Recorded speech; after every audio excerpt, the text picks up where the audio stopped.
da Allah ta'ala ya gafarta musu. Shi yasa a ka'ida idan dai kana da aƙida mai kyau ta addinin musulunci, duk wanda aka ce sahabi ne baka da lokacin aibata shi, saboda sun yi wani zamani mai nagarta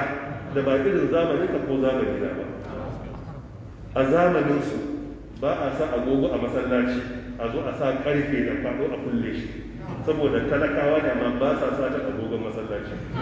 Zamanin su ba a ɗaura ƙaramin janareto I pass my neighbor da kaca da ɗanka kamar ɗan fashi, kuma na masallaci ne ba laifin da yi. Zamanin su ba sa satan mai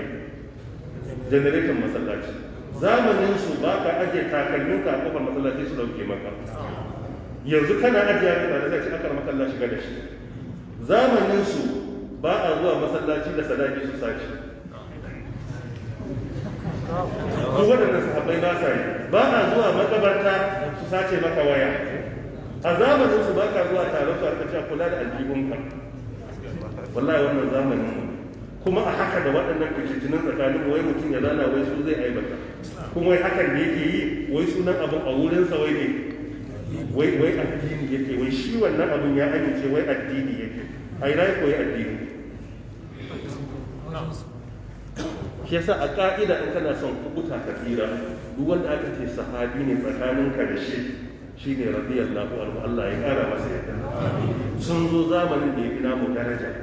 suna da malamin da ya karantar da su gaba da gaba a duk duniya, ba malami gogagge mai imani irinsa. Sun zo suna da abokanan karatu da babu wata al'umma da imani ya karu a cikin ta irin nasu. Akida ta musulmai, sahabi na iya kuskure, amma mutum ya yi kuskure da sai alkhairi guda miliyan, ya dace kalli kuskurensa. Na ɗaya. Na biyu, idan akwai inda ya kuskure sai Allah ya ce ya gafarta masa, kai kana iya akilin wanda Allah ya gafartawa? Kana da iya kokonto akan wanda Allah ya gafartawa? Ba za ka iya yi ba. Shi yasa babu wata jama'a mai nagarta a duniya da aka yi tun daga farkon duniya ila ayyamina hada, wallahi idan sahabban manzon Allah sallallahu alaihi wasallam. Duk annaba da Allah ya turo sun yi mutane kala-kala masu taimakon su a lokacin da'awa, lokacin karantarwa da gwagwarmaya. Amma in ka bi Qur'ani ka duba kamar da Sheikh Abu Ishaq al-Huwaini yake faɗa hafizahullah, babu wata jama'a da za ka gani waɗanda suka ba wa annabinsu kariya,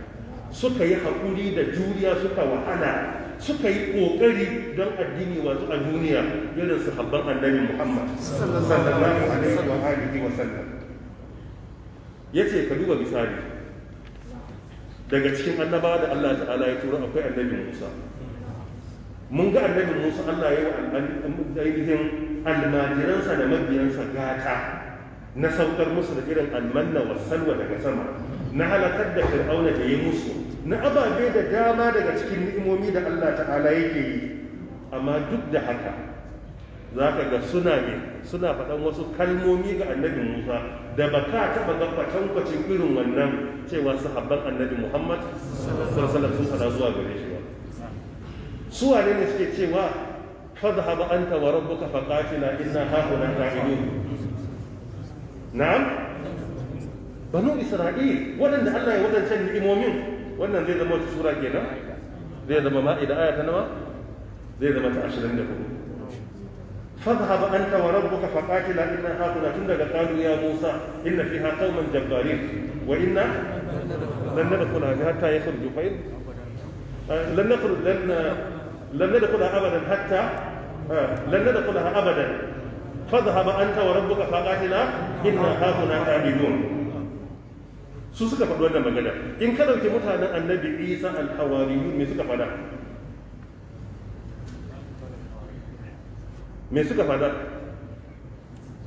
إذ قال الحواريون يا عيسى ابن مريم هل يستطيع ربك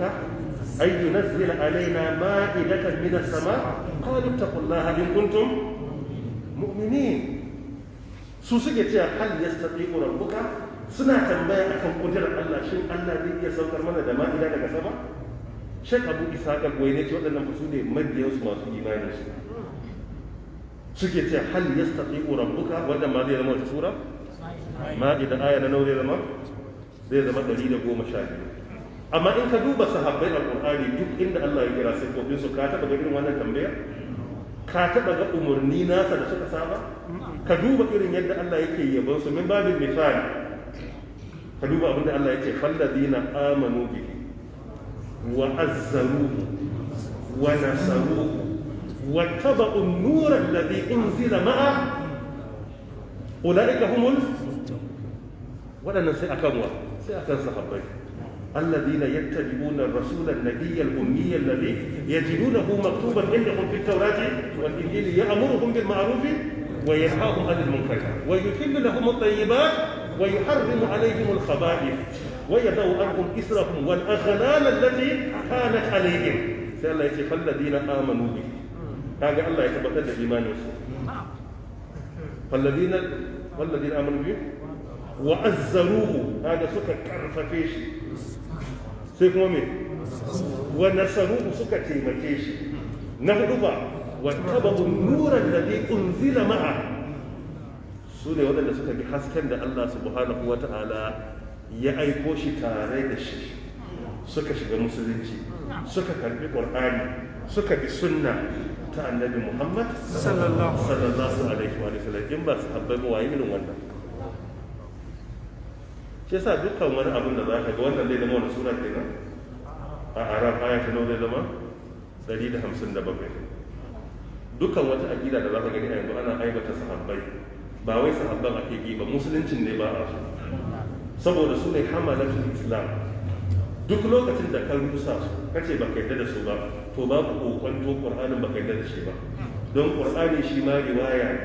daga zamani zuwa zamani ka tafi har Allah ya kawo shi zamanin mu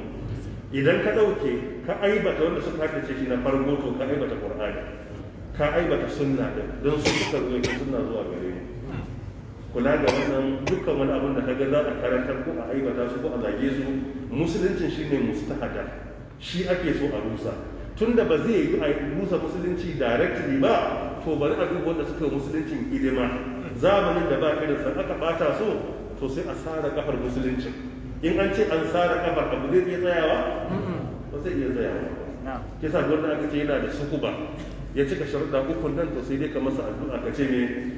radiyallahu Allah ta'ala ya ƙara yarda da shi akan yadda da dama ya riga ya da shi wannan dalili yasa Imam Zahabi rahmatullahi alaihi cikin Sirru Alamin Nubala a mujalladin farko shakhsiya ta farko da ya tashi yana magana akan sahabbai a cikin shakhsiyar nasu wanda ya kawo na farko sai ce Isa alaihi salam a wurinsa shine sahabin farko dan idan ka bi za ka ga waɗannan sharuɗa uku ya cika sun gamu da fiyayyen halitta lailatul Isra wal Mi'raj kaga sun yi zamani na biyu kuma ya yi imani da fiyayyen halitta don zai sake dawowa game da muka san ya tabbata a sunna sannan na uku kuma idan ya dawo a lokacin zai koma zuwa ga Allah kaga kenan ya mutu a musulunci so da haka a fahimtarsa shine sahabin farko wanda ita ce fahimta ta Abu Mahmud al-Bisri a cikin ashabul rasul mujalladin farko shakhsiya ta farko shafi na 17 dukkanin sun yi tarayya akan su a wurin sahabin farko